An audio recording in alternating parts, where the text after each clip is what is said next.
Okay, Capricorn, slow down. Capricorn, slow down.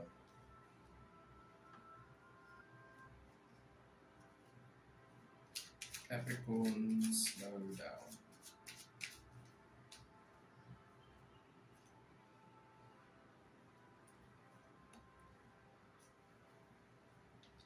Overthinking, overanalyzing, and sitting with so much pressures. There's so many different pressures in your life because of your overanalyzing and your overthinking. These two cards are in reverse, so that is the things that need to change in your life is the overanalyzing and overthinking. You have too much on your plate to get by with everything. So it's time to step back, slow down, take a breath. Breathe in and breathe out. Collect your calmness. Get back to what makes you feel the best.